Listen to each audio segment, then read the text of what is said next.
Hello, everyone. Welcome to the Voice Mood. I'm your host, Olivia Peck, your local millennial voice teacher. Today, I'm answering your questions, all kinds of things today about singing, and we're going to get right into it. So, welcome, welcome, welcome. If you have any questions, go ahead, ask them in the chat, and we'll get to it. All right, so we're going to start off today with our Q&A. Very exciting. As you may or may not know, I have a private Facebook group that I just started. So if you want a little bit more accountability, there are some other musicians in there, beginning singers, people from all kinds of levels are in there. So it's really great to kind of get feedback, get some ideas, and it just started. So jump on now while it's still a little bit smaller. There's only 50 of us right now. So I'm excited to see it grow. And then I've got some questions from students this week. It's always great to know like what people are doing in their voice lessons. And here are the topics on the right that we are going to cover today. Everybody always wants to talk about head voice versus chest voice versus mixed voice. And it's going to be really, really fun. So I think everybody's going to love it. Hello! Don't take Starting these beautiful things that I've got. Oh, So if you didn't catch that, I might be able to play it again here. This has been an ongoing discussion with my students and in the Facebook group. And so I really want to give y'all a chance to listen to these raw vocals. It's really cool. And see what he's doing. take these beautiful things that I've got. Oh. Okay, so in that clip, you can hear a couple of things, I think. So you've got the whiny quality, you've got that cry sound, and somebody brought up compression, and I was like, you know what? I do think that's what that is after I kind of explored that it myself. And compression is when you're kind of holding in a little bit of air, and there's kind of this head voice, mix voice combo going on. I don't really think there's a lot of chest voice in there, but you'll see that someone disagrees with me on that. So that's kind of fascinating. And then he flips into head voice, right? That's kind of obvious. Okay, this I'm just going to slide in here because it kind of fits with the conversation. I would definitely check out this interview if you want to get into psychoacoustics. And this is for my tenors out there and really anyone who's interested in how sound works in terms of the voice.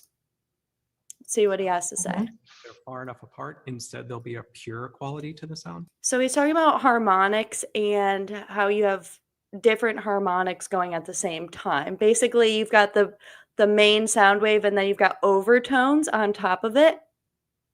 And what he's saying here is depending on your voice, the harmonics might be closer together and therefore create this vibration, this sort of rough sound. And essentially, like from the fifth harmonic and up in the harmonic series, all the harmonics of the voice are close enough that they'll cause this phenomenon of roughness. So if you look at a spectrogram of like an elite classical tenor singing a high B flat 4, they'll have this pronounced singer's formant range. Yeah. And all of those harmonics will be higher than the fifth harmonic in the series. So they'll automatically be rough. They'll automatically it's not be rough. possible for them to not be rough because it's the way that the ear processes the sound. Okay. So psychoacoustics is... So that's the kind of thing that my last video was about on timbre, and it kind of gets into the weeds a little bit. But I want to throw out some science, kind of sprinkle it in case it interests you. Let's go into our favorite rock guy, Chris Lipe. He talks about this Benson Boone thing. Those notes, I have to use a mixed voice, a mixed coordination. If I don't, then I'm stuck right in that awkward area of my vocal break. These, chest, these beautiful head voice, beautiful things that I've got. That's all in head voice. All right, I want to model this for the female listeners or if your voice is different. My head voice sounds like these beautiful things. It's a different quality.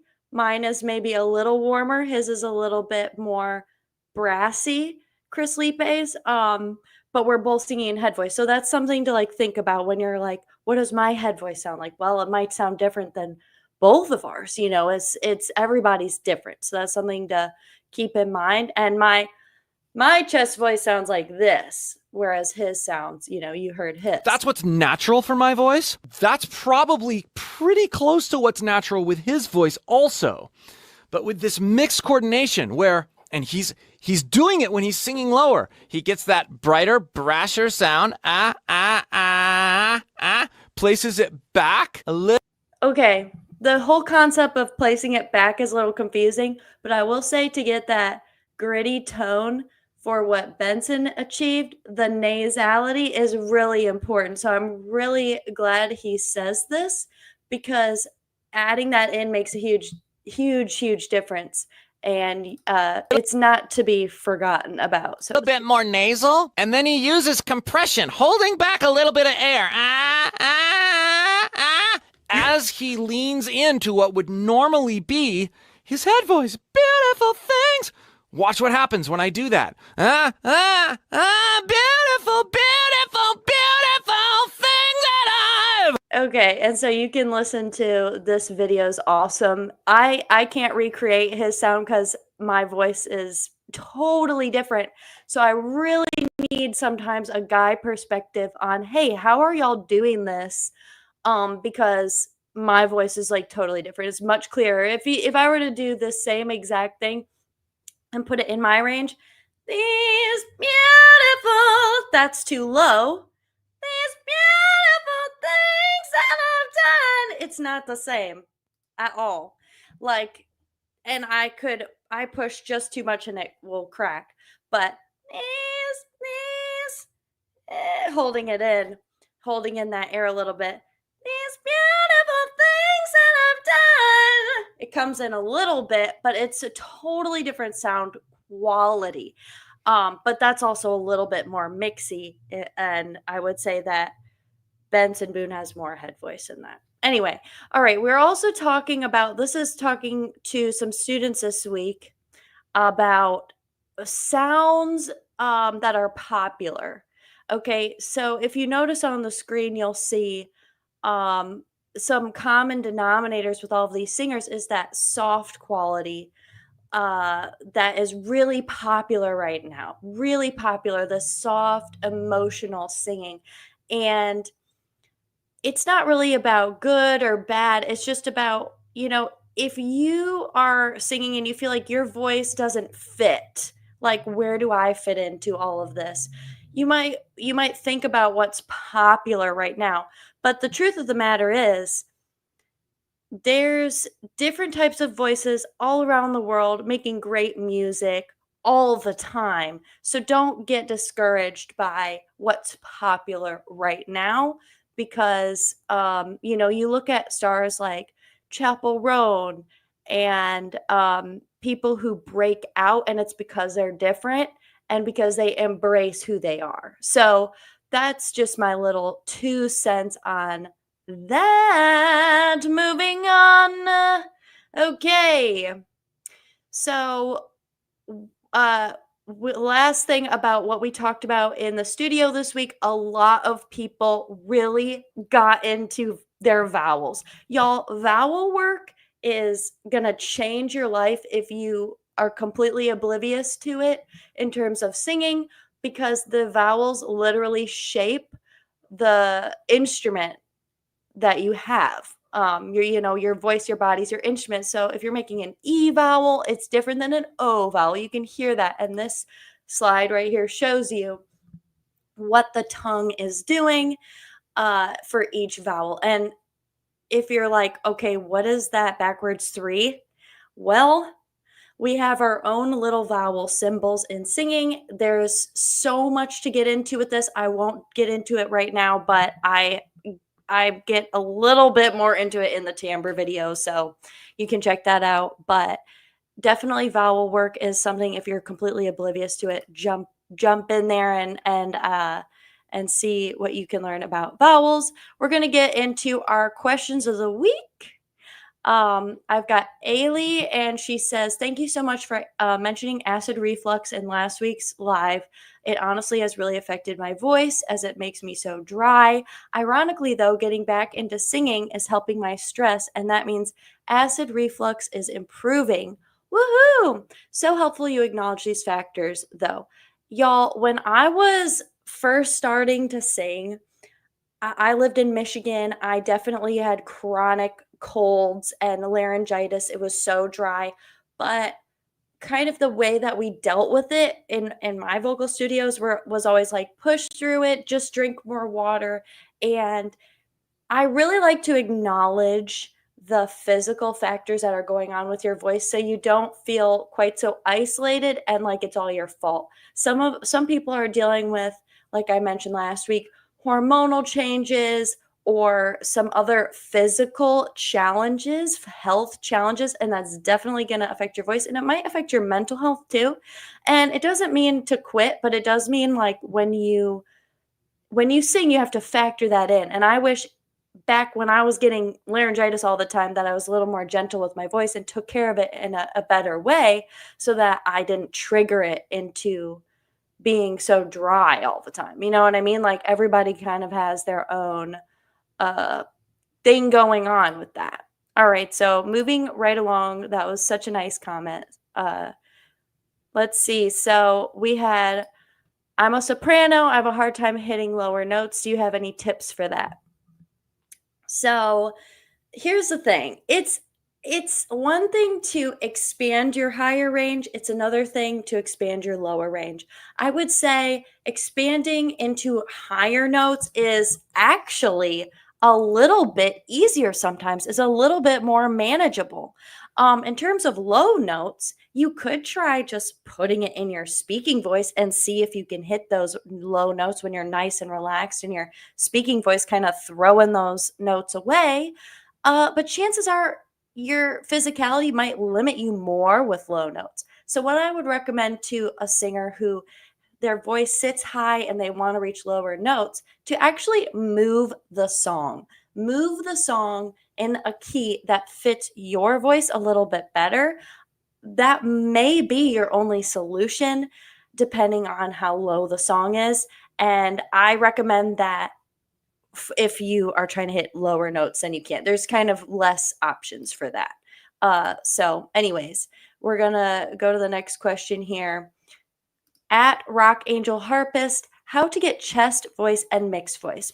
So I like to say both for chest voice and mixed voice, they're both kind of really in your speaking voice in some way.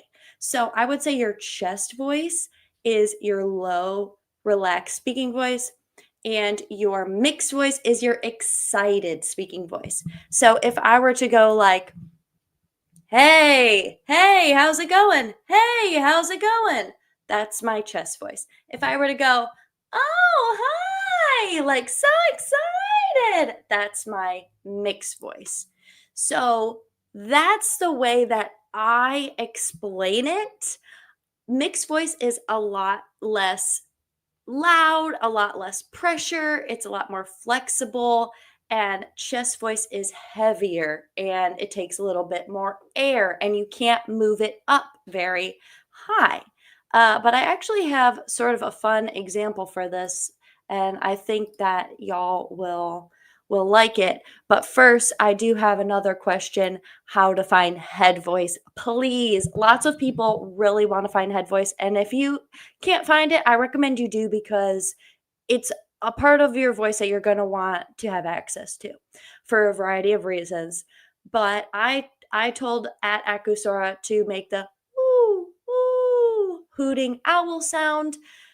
Vowels like ah and oh, that space you feel, that is your head voice. That sound, that floaty sound, that's your head voice.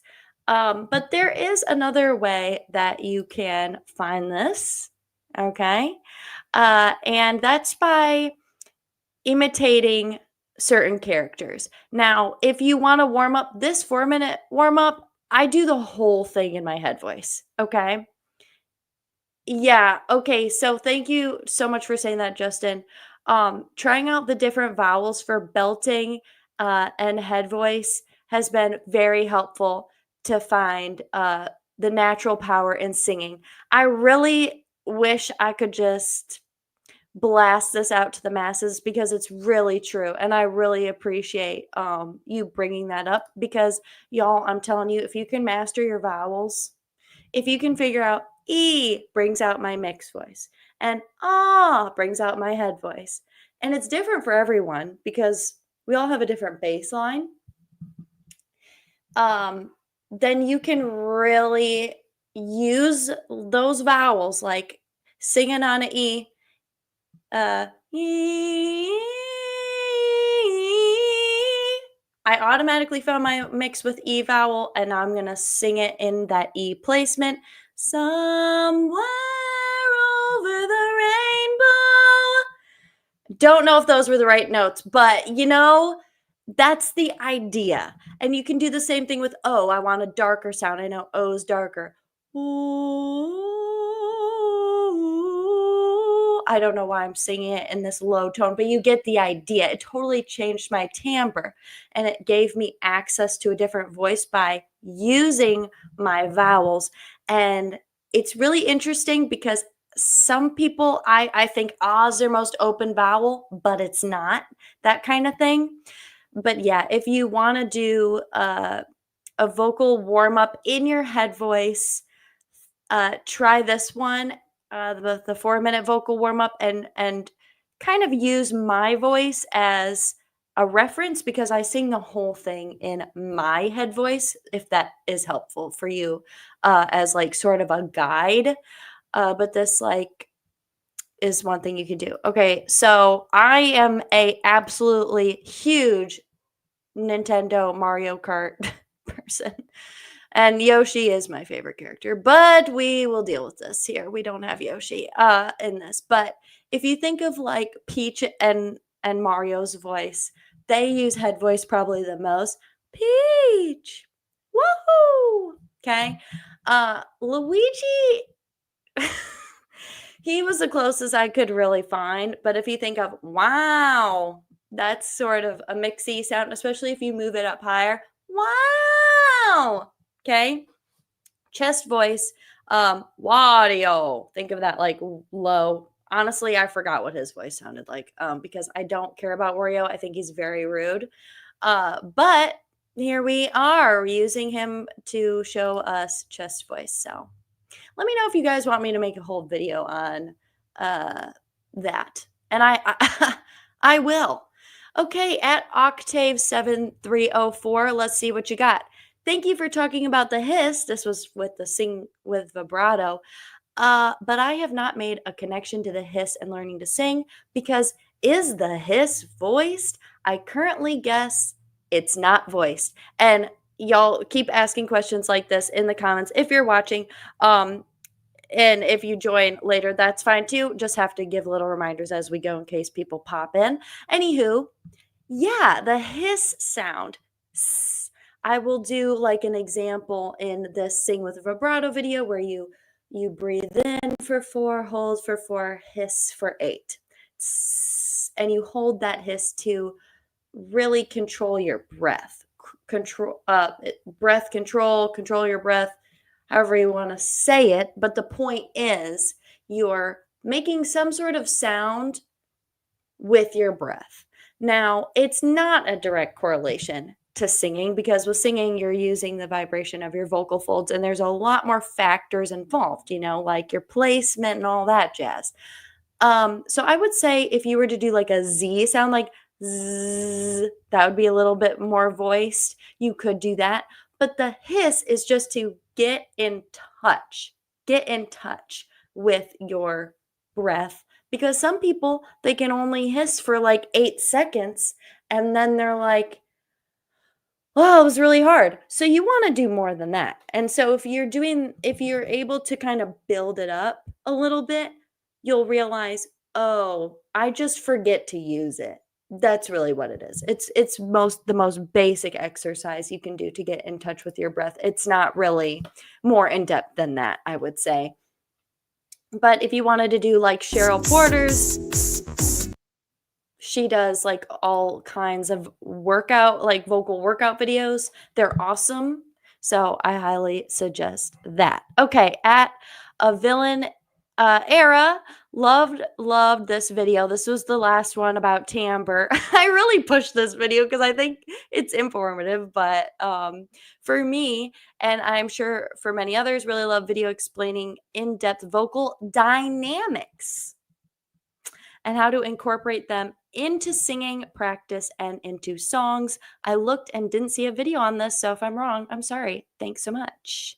Yeah, dynamics are so important to singing, and it kind of gets glossed over because when we talk about technique, it's like more important, I guess, that you're singing the right notes, that you have the right placement. But once you have that, it's time to go a step further, and most people are ready for that, honestly. Now, the thing about dynamics that I always say is to really think of a song as it's broken down into phrases. We're taking people on a journey and we're taking them on little side quests along the way. And that's why you see like this arrow here. That's what you want to be thinking about. You want to think about traveling to the end of the phrase. Like, where are you going? You know, you don't want it to sound flat and stagnant and word, word, word, word. You want it to have direction. So when you look at like, somewhere over the rainbow, it wasn't somewhere over the rain. It wasn't like that. It had direction and it was moving forward and we were getting louder and then we tapered off. Every phrase has that general momentum and it creates suspense, it creates a buildup, and it completely transforms the song when you have that. All I want for Christmas is you. You know, you keep going, you keep pushing forward, you keep that arc, right? Even with these smaller phrases, fallen in love with you. And if you notice, every single one of these phrases, I'm connecting everything. And if I'm disconnecting something, it's for a reason and it's deliberate, right? Does that make sense? I hope it makes a lot of sense. But let me know. All right. Here's a great little comment. At Joshua Wright GE2MB, I'm not hating, just saying her name is pronounced Laufey because she is Icelandic. I was talking about Laufey.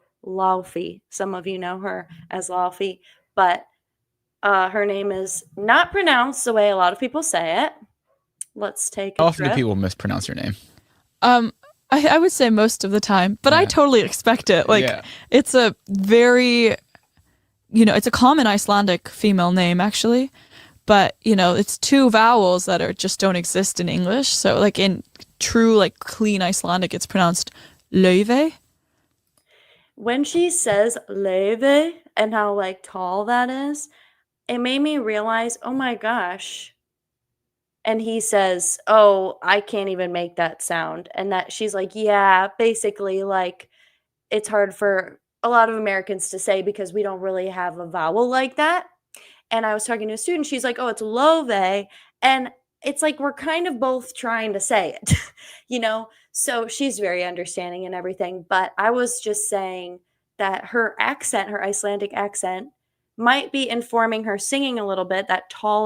Those taller vowels she has, that darker sound, might be a little bit informed by her accent. And we see that all the time. So where are you from? What's your original language? Think about that kind of thing. And it might be informing your singing. I see it a lot. I kind of start to notice trends with what people's dialects are. Me being from Michigan, it took me the longest time to get a pure ooh vowel. Because in Michigan, we go ooh, moose, roof. and wherever you're from, you're going to have your own little things about your accent. Even if you think, oh, I don't have an accent. Maybe you don't have an accent, but you say your vowels a very special way. And that's where you can go, oh, I'm going to use that, or I'm going to ditch that if it's not helping you. But I don't like to invent the wheel, and that's why I like to listen to people's accents and vowels and see how we can leverage what you've already got going on and what's going to be, easier for you. All right, so this is the last or second to last pre-planned question here, and then I'm opening the floodgates. Okay, and you guys can ask whatever you want. At Sandra Grace 328 says, I love how you suggest to find someone who covers the song you like that has a closer range that you have. It's been so beautiful for me to discover with one of my favorite songs that I'm just not in the range of. So I found an artist that was, and she covered it. That I love that. I really love that. So then she talks about what the song is, and I'm so grateful for this comment. Thank you so much, Sandra. I really appreciate that a lot. And basically in the video, I was talking about when you have a song that you're trying to sing, listen to some covers, because it'll remind you that you don't have to sing it like the way the original artist sang it. I did that recently with Love Story. I love to talk about this particular song because really it's hard for me not to sing it like Taylor Swift, and my voice is just not exactly like hers. But there's some great covers of Love Story out there, and it really snapped me out of whatever I was doing.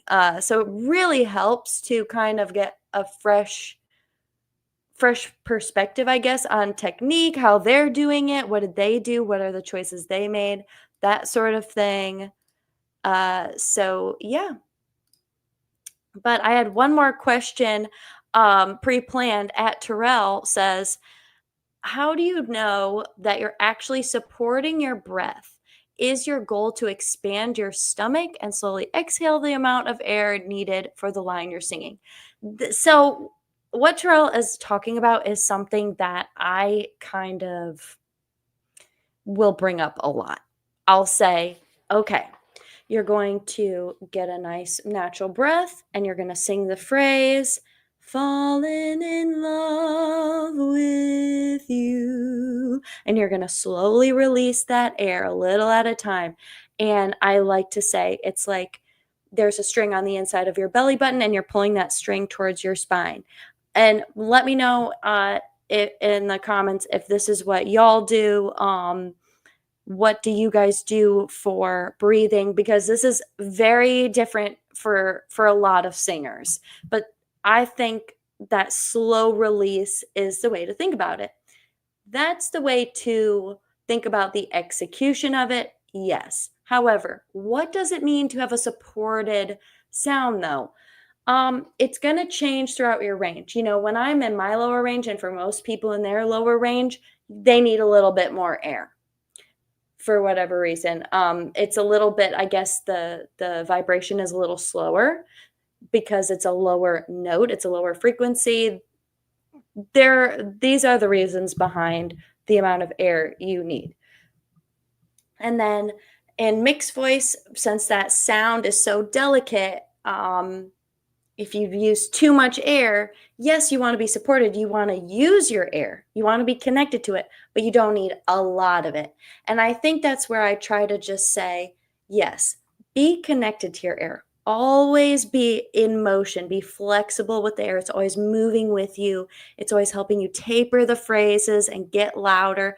But always remember your placement and what part of your range you're in, because that's going to tell you how much air to use and how big of a breath to use, if that makes sense.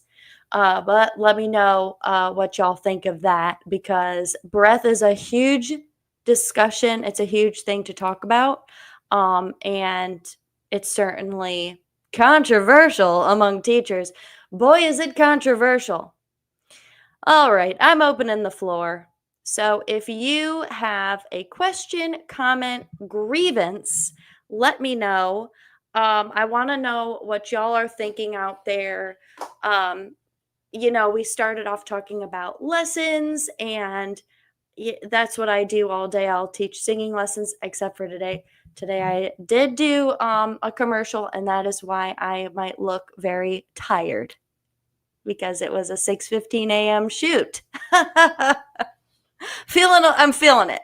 But yeah, I teach singing all day to beginners, experienced singers, and it's really fun. Everybody brings something new to the table and a new background. So I'd love to hear about your backgrounds, where you're at. You know, like my background came from classical music, and trying to make that adjustment to, I don't know, contemporary singing, microphone singing was really hard. So, yeah, that's the kind of thing that I realize with a lot of singers. It's like where you come from originally, you know, people discouraging you as a kid or as an adult, can really impact, you know, your perspective on singing and things like that. So, yeah, I've had definitely a lot of adults typically will say, "Oh my gosh, I had the worst experience as a kid where people were really discouraging me and telling me I was bad at singing, and I gave up because I didn't want to embarrass myself." You know, it's a vulnerable thing to do, to sing for people. So, anyway, that's something I like to just talk about from time to time. All right. So, thank you all so much for jumping on, talking to me about this stuff. This is my first time actually using this streaming platform, and I'm kind of working out the kinks. So, I'm going to make sure that I'm getting everybody's comments and everything. But yeah, thank you all so much for coming out. And if you haven't already joined the Facebook group, the private group, you totally can see what's going on over there. Join the community, ask your questions. I like today, I jumped on a little bit early to make sure that, you know, if you were in the private group, you could ask some questions and things like that. And I'm going to make sure that everything is all synced up. Y'all let me know how it's looking on your end, because this is my first time with this particular streaming platform. So I'm like, it's called StreamYard, which I actually highly recommend it. But as you can see, I just moved my camera. Hi, Kevin. I find when I try to control my breath, releasing slowly, it feels like back pressure problem in my aerobic bits when I run. I just breathe naturally. Can I just do that when singing? Such a good question. Now the thing that I take pause is back pressure problem. So that I just want to make sure I understand that correctly. When you sing, guys, especially because I know, Kevin, you sing more contemporary music. Yeah, you want to think about taking a normal breath, whatever your normal breath is. I like how you say, I just breathe naturally. Yes. Now, some people don't breathe naturally in real life. You know, those people, they hold their breath when they're thinking. That's not the type of, just do what you normally do type thing. You want to breathe, right? Some people, they just forget to breathe. They forget to breathe in real life.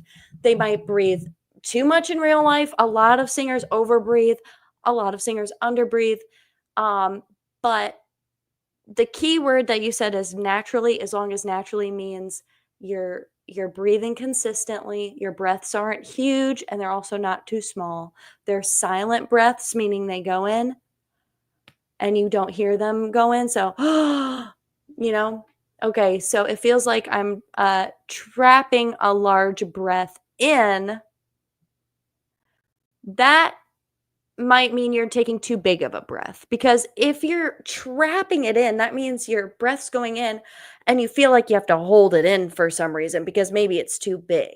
So I would say try taking a smaller breath in and see what you can do with that breath. And if you can't do everything you want with it, take a slightly bigger breath, but it's baby steps, because once you have a ton of air and it's pressing on those vocal folds, your voice is a lot less flexible. You're going to gain a little bit of tension in your throat from trying to hold it in. I mean, listen to what I sound like when I take a huge breath and try to hold it in. Hey guys, how's it going? You know, you can hear like that it's a little bit more tense. And that's not what we want. So you want a nice natural breath. Hey, how's it going? And that'll sound better. It'll sound more fluid. That type of thing. I hope that answers your question, Kevin. But by all means, like, hop in if you think that you need to be a little bit more clear with it. But basically, I just think it's a little bit of trial and error. The key is you're using your breath, but you're using an appropriate breath. It's not too big, it's not too small. And it depends on what your range is, or you're singing in, or what type of voice you're using. I think you're right. Maybe trying to get too much air all in one go. Yeah, and this is a really good point. So some people, they'll take a big breath in, and then they might use it all at once. They might like crunch in, which I like, you know, when you tense in right at the beginning, but you don't like slowly release it. You don't slowly use it. You're not flexible with it. You could hear in my voice when I was doing that what happened. So you want to be really aware of what you're doing. And that's where the hiss exercise would help you. That's where the hiss exercise would help you to kind of be a little bit aware of just the breath by itself, not making any sound with your voice. What is the breath doing? That's why the hiss can be helpful if you kind of study it in yourself. What am I doing? What am I doing? But yeah, a lot of people take huge breaths, and it's kind of a problem, especially people who sang choir when they were younger. Who sang choir? Okay, and our teacher's always like, project, altos, can't hear ya, that type of thing. Yeah, that's not good, because then you get older and you get used to projecting, and now you're either yelling or taking huge breaths. And the thing is, choir singing is just not the same as singing with a microphone by yourself, singing pop. So if you're transitioning to something contemporary, then yeah. Justin says marking notes on the song lyrics when to take breaths helps a lot too. It changes when breath supports gets better too.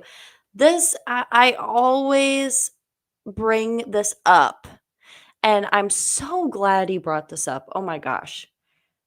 Make a note in your music, so you don't have to think. You don't have to think about it. It's just one extra thing for you to think about when you're like, well, what am I going to breathe? I'm just winging it. Mark it in your music. You're going to get to know your music so much more.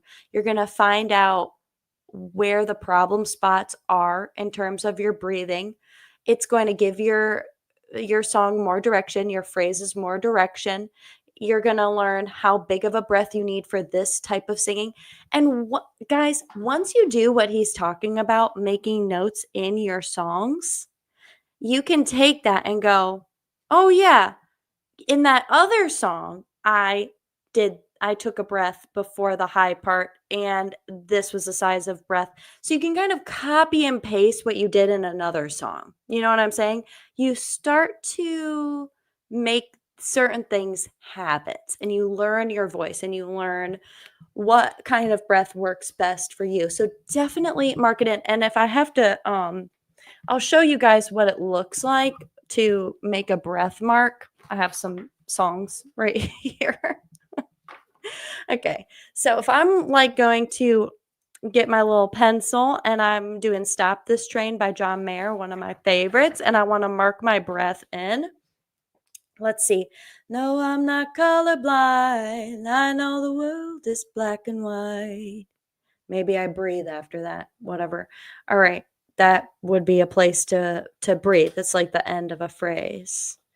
I put a little comma there. See the little comma above the D? Just ignore my, yeah, or apostrophe. You could also write a little B. Like I will sometimes write a B in my music where I want to breathe. And I'll tell you why in a second. That's sort of the unofficial way to do it. Because sometimes I'll need a BB. What's a BB? It's a big breath. Not to be confused with a BBL. Sorry. Is that cringe? Anyways, sorry, I'm a millennial. I don't have very good jokes. It's a sad story. Okay, so yeah, write in a comma, write in a B, erase it with a better eraser than this, and you are golden, my friend. Another thing you can do with your phrases is you can draw, kind of like when I was showing y'all that, let's see, I'll show you guys in this thing, the lines thing, the arrows. When you look at the arrows here, all right, yeah, you can do that in your music as well. No, I'm not colorblind. That's a phrase. I drew an arrow. Okay. That reminds me, that's where the end of the phrase is. And it gives you a visual. You can also draw with your finger. No, I'm not colorblind. It'll actually change your sound. Adding physical stuff like that can really make a big difference in the way you sing it. I was just talking to another student who added some physical actions while she was singing. Nothing too crazy, just sings with your hands. Wow, it really made a difference. In fact, she was explaining something to me and she had to use her body language, like her hands, to show me what she was saying. And it made perfect sense. But it's just like everybody has their own way of thinking about their voice. And sometimes things get lost in translation. So that's why it's so great to just throw the spaghetti at the wall, see what sticks, and you might find that physical explanations of your voice can really help you. Specifically, when I was in college studying like conducting, they taught us to hold our hands like this instead of this because this demonstrated, a more relaxed voice, and this demonstrated maybe more straight tone. And I think I've talked about that before, but it's just interesting how physicality can really communicate an emotion, how much, how loose you are, especially in your throat, that kind of thing. And there's real evidence for that, and you will see it when you move around while you're singing and different things you do while you're singing. You will hear it in the voice. I mean, it's kind of inevitable, so try that. And I know last time we were talking about, can you do this when you sing, unlocking this? Really good. I mean, all of these muscles unlocking while you sing, if you can do this, is really great. And I like to bring that up as much as I can because wow, if you can do that, it's a really good step in the right direction, because a lot of people can't, just like a lot of people can't lip trill. That's another thing a lot of people can't do, is they can't move their head around like this. They go like this. Anyway, okay, we've got a really good question here, you guys, and I think this will help a lot of people. Okay, so Asaki.apple says, hello, hi. I just moved to an apartment and I was wondering, what are your tips for practicing when you are in close proximity to others? This is such a good question, and I have a lot of empathy for you because personally, I don't love living in apartments for this reason, but it's inevitable. That's why I live in the country where I can afford it out here, to have a yard for my dogs, and so I can sing freely. Because I know the mental toll it can take on someone to try to sing quietly all the time, especially if you're a singer, you love to sing. Like for me, I'm teaching all day, I'm singing all day. I don't want to be worried about the neighbors, right? So if you live in an apartment, there's a few things you can do. Number one, consider getting a belt box or a singing straw.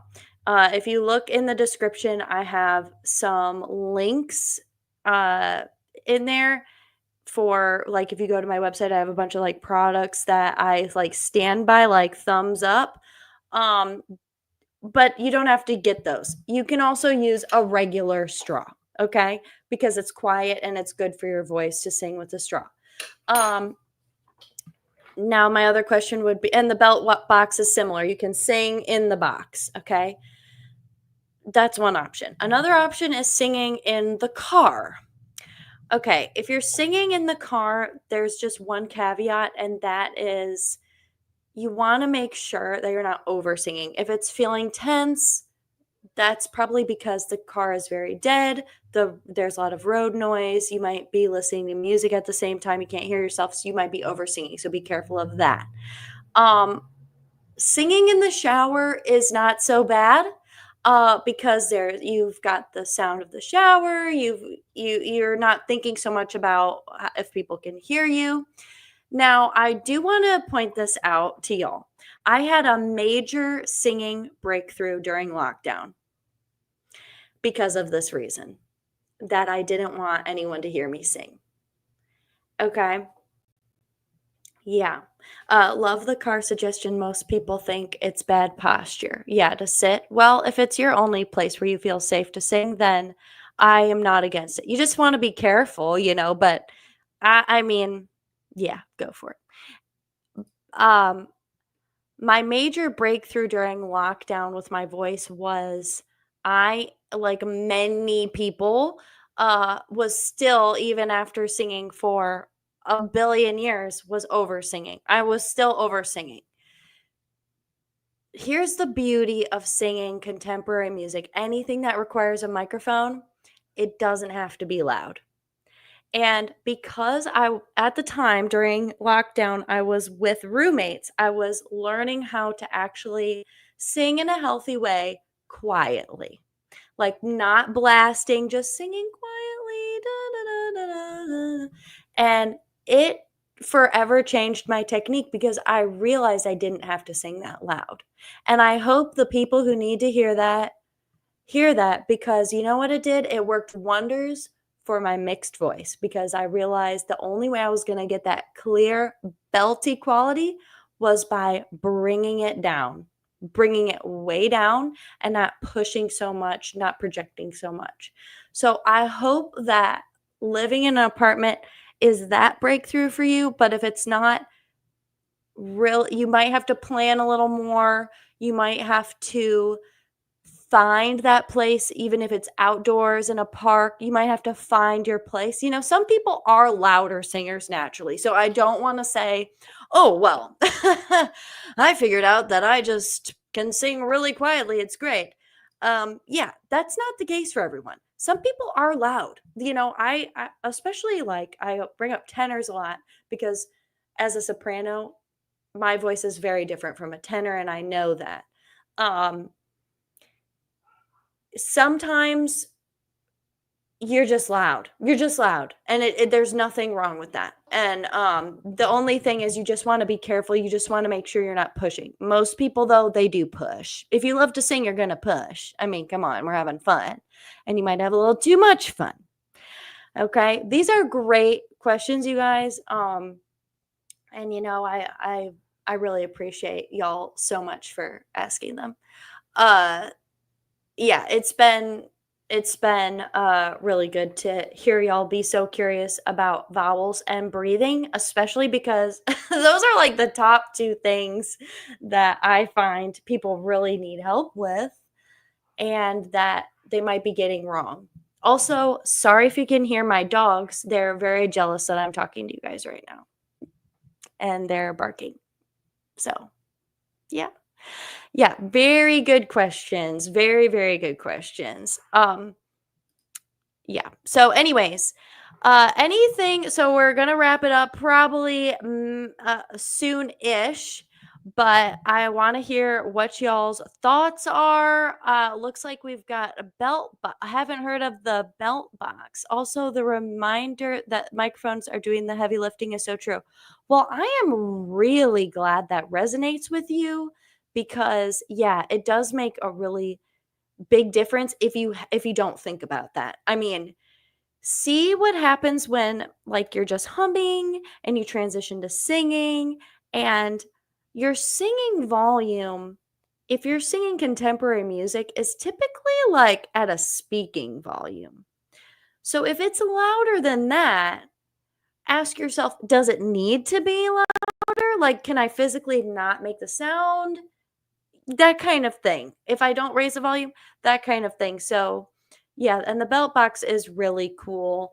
If you find it like you like it and you can use it. A lot of like Broadway singers, if you think about New York City, they're living in these apartments. It's very helpful for people who live in New York. They're singers or performers.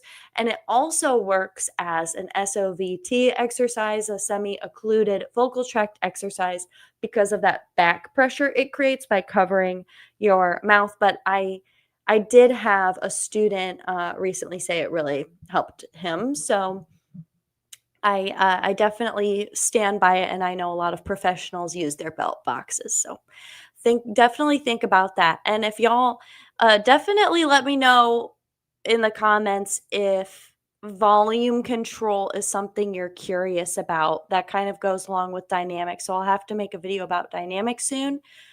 But yeah, volume is a huge one as well. Definitely.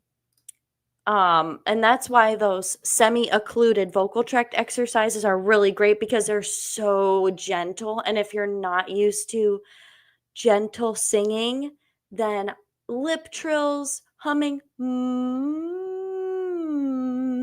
using the straw. And when you're using the straw, it's nothing crazy. You're just doing like, and if you go to my website, oliviapeck.com, I have like a tab of like resources and I have like a bunch of little recorded warm-ups and you can get your straw and you can sing along. There's some SOVT ones on there. And yeah, also you can go there if you want to set up a voice lesson. If you're like, hey, actually, no, I would like more help. The first one is free. First consultation is free. Just go ahead and send a message on there, choose your option, and away we go. And I also have voice memos that you can do. A lot of international students or people who live far away, they'll send a voice memo because the time they're might be concerned about the time difference. I will say I teach all day, so we can probably find a time. But yeah, sending a voice memo is super convenient and I love it. And you can kind of just send them as needed and I send you feedback as needed. So Kevin says, so if singing into microphone, you only need to be at about talking volume. Yeah, exactly. I mean, really, I saw one guy, he said it beautifully. He was like, just as much volume as it takes to get from your mouth to the microphone. And so that's why you really have to make sure you know how to use a microphone. And of course, as you get higher, your voice is naturally maybe will get louder. So that's where mic control comes into play a little bit. Like you might have to like back it up a little bit or get really close depending on what you're singing. Mic control definitely is something to kind of be aware of. I have one student, she always in her lessons has her microphone, and it's awesome because we can hear what it sounds like in the mic. And then, I'll say for her not to use it, but sometimes, it at the end of the day, she's going to perform with that. So you want to practice with the microphone if you're going to perform with it. Definitely. Even if you think, oh no, I don't need to, it really is a huge game changer. And it kind of goes along the lines with, if you really want to get the best out of your practice with the idea that you're going to perform in front of people, and get in front of people as soon as you can. As soon as you can get in front of people, do it. And I know it's a little scary, but start with baby steps. If you're going to do karaoke, get up there with another person. If you're going to sing around the campfire, do it in a group, that type of thing. Or start to learn an instrument so you will have something that you can kind of play along, and it's not just you singing, if that gives you strength, if that helps your confidence. But the sooner you can jump in, the sooner you can really be proud and build that confidence. And just know that it doesn't have to be perfect. Nobody is perfect the first time they perform. So I really encourage you to jump in. I still mess up. That's part of the reason I do these lives, is because I want to be fully transparent with y'all. You can hear I've been singing my whole life, and I'm very proud of all the things I can do. But when I'm tired, you can tell I'll sing the wrong note here and there, because I'm in the moment, and no one is perfect 100% of the time, especially live, especially when you're off the cuff. So definitely just take that to heart. And guess what? When I mess up, or when people mess up, it's not like I don't notice. It's not like I don't care. I definitely care. I definitely feel insecure. I definitely, like, I can see how many people are watching, that kind of thing. But you just have to push through, is the idea. Like, everyone feels nervous and anxious and messes up, their voice cracks, whatever. You just have to push through. You have to push through. Let's think about, like, I think of Katy Perry when she sang at some New Year's Eve and that was totally off key. Things happen, or look at Fergie at the national anthem. Things happen. People go off the rails, and you know what? That's just part of being a performer. And everybody's a critic, but not everybody is in the ring. I don't know what that quote is about the guy in the ring or whatever, but everybody can be a critic, is the idea. Not everybody puts themselves out there. So, do it. Just do it. Be that person who puts themselves out there, and you won't regret it. You'll feel very happy you did, and you'll gain a lot of confidence from that. Yeah.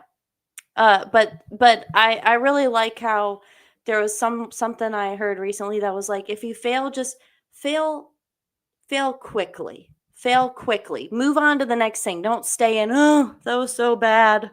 No, just move on. It's okay. Okay, here's a little testimonial here. Thanks, Kevin. Just want to say your voice memos are great for feedback. Helped me a lot. I'm very glad to hear that. Yeah, it's like you send me a 2-minute voice memo, and I'll send you 2 to 4 minutes back of feedback. Things that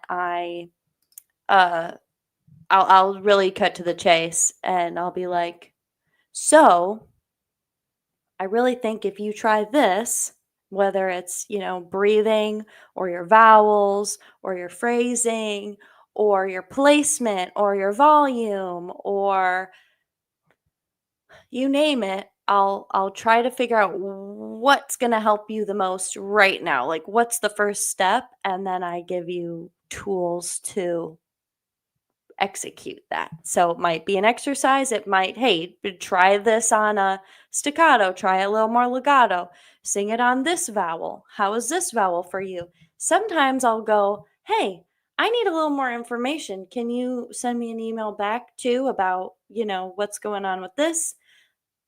Oh, and if you send me a voice memo, you guys, it does help me if you say, "Hi, Olivia," if you speak right before you sing, because then I can hear what your speaking voice sounds like. It's not required, but it is helpful because then I know if you're really changing your voice a lot when you sing, or, just informs me about your speaking voice. If you have a husky speaking voice, then I know that you're probably going to have a raspy, husky singing voice. And then I will know that it's not something you're doing. It's just something that's naturally part of your voice. Like Jennifer Lawrence has a huskier voice. And so her singing voice does as well. Same with like Scarlett Johansson. When she sings, she has like a raspier voice. I am a yap factory today. So y'all, thank you so much. I'm gonna wrap this up. We've been going for an hour, and I want to make sure that everybody has their questions answered. If you have any burning questions, go ahead and let me know, or just let me know where you're watching from, or if there's a discussion topic or video you want to see, or if you have a massive grievance. This is also, I'm also the HR department, the complaint department. So if you really have a complaint, and I notice like most people don't comment, they'll have a thought, they'll be like, well, I really would like to say this. Yeah, you can say it.